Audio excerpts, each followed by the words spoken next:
ಮಠದ ಅದು ಯಾವುದು ದೇವಸ್ಥಾನ ಇದೆ ಅದು ಮಠಕ್ಕೆ ಸಂಬಂಧಪಟ್ಟದ್ದನೇ ಇದೆ.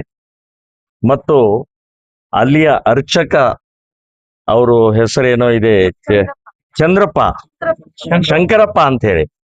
ಶಂಕರಪ್ಪ ತಸ್ತಿಗೆ ತಗೊಳ್ತಾ ಇದ್ದಾರೆ.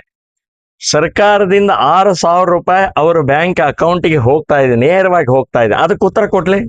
ತಸ್ತಿಕ್ ಅಂದ್ರೆ ಏನು, ಮುಜರಾಯಿ ಇಲಾಖೆ ಅಂದ್ರೆ ಏನು? ಸೊ ದೇವಸ್ಥಾನದ ಪೂಜೆಗೆ ಇವತ್ತು ಸರ್ಕಾರ ದುಡ್ಡು ಕೊಡ್ತಾ ಇದ್ರೆ ಯಾರೋ ಪಾಳು ಬಿದ್ದು, ಹೌದು ಪಾಳು ಬಿದ್ದಿದ್ರೆ ಅದಕ್ಕೆ ಸಂಬಂಧಪಟ್ಟಂತ ಪ್ರೊಸೀಜರ್ ಇದೆ, ತಹಸೀಲ್ದಾರ್ಗೆ ತಿಳಿಸ್ಬೇಕು. ನಗರಸಭೆಗೆ ಸಂಬಂಧಪಟ್ಟಂತ ದೇವ ಆವರಣಕ್ಕೆ ಬರುತ್ತೆ, ವ್ಯಾಪ್ತಿಯಲ್ಲಿ ಬರುತ್ತೆ.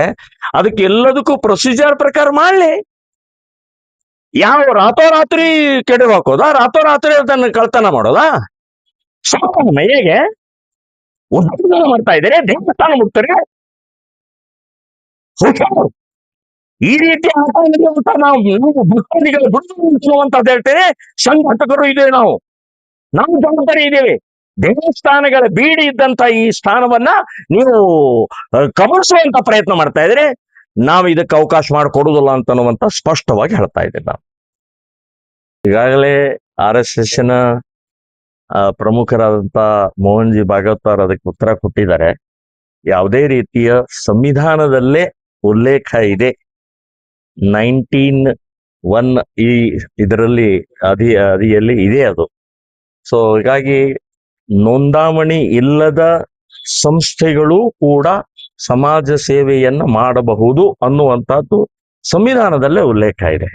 ಹಾಗಾಗಿ ಅನ್ನೆಸೆಸರಿ ಇವತ್ತು ಗೃಹ ಮಂತ್ರಿ ಆದಂಥವರು ಹಿಂದೂ ಸಂಘಟನೆಯನ್ನ ಪ್ರಾಮಾಣಿಕವಾಗಿ ದೇಶಭಕ್ತಿಯನ್ನ ಬೆಳೆಸ್ತಾ ಇರುವಂತಹ ಸಂಘಟನೆಯನ್ನ ಕೆಡಿಸಬೇಕು, ಕುಲ್ಗೆಡಿಸ್ಬೇಕು, ತಡಿಬೇಕು ಅನ್ನುವಂಥದ್ದೇ ದುರುದ್ದೇಶ ಇದೆ. ಉದ್ದೇಶ ಅಲ್ಲ, ದುರುದ್ದೇಶ ಇದೆ.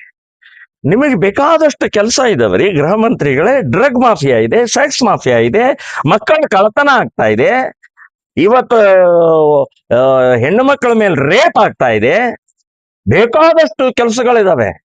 ಇವತ್ತು ಬಾಂಗ್ಲಾದೇಶಿ ಮುಸ್ಲಿಮರು ಒಳ ನುಸುಳಿದಂತವ್ರು 15 ಲಕ್ಷ ಜನ ಕರ್ನಾಟಕದಲ್ಲಿ ಇದ್ದಾರೆ. ಕನ್ನಡಿಗರ ಉದ್ಯೋಗವನ್ನ, ಕನ್ನಡಿಗರ ವಸತಿಯನ್ನ, ಕನ್ನಡಿಗರದ ಎಲ್ಲ ರೀತಿಯ ಕಸ್ಕೊಳ್ಳುವಂತಹ ಪ್ರಯತ್ನ ಮಾಡ್ತಾರೆ. ಅದರ ಸಂಬಂಧಪಟ್ಟಾಗೆ ನೀವು ಮಾಡ್ತಾ ಇರುವಂತಹ ಪ್ರಕ್ರಿಯೆಗೆ ನಾನು ಅಭಿನಂದನೆಯನ್ನು ಹೇಳಿದ್ದೀನಿ ಈಗಾಗಲೇ.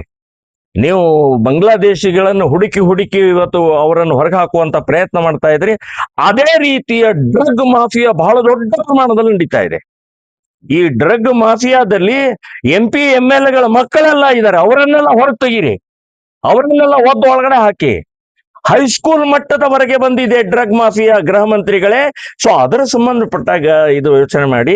RSS ನಿಂದ ಈ ದೇಶದಲ್ಲಿ ಭಯೋತ್ಪಾದನೆ ಆಗಿಲ್ಲ, ಕಳ್ಳತನ ಆಗಿಲ್ಲ, ಯಾವುದೇ ಕಲಂಕರಹಿತವಾದಂತ 100 ವರ್ಷದಿಂದ ನಿರಂತರವಾಗಿ ಕೆಲಸ ಮಾಡ್ತಾ ಇರುವಂತ RSS ಬೆನ್ನು ಹತ್ತಬೇಡಿ ಅಂತನ್ನುವಂಥದ್ದು ಹೇಳ್ತಾರೆ.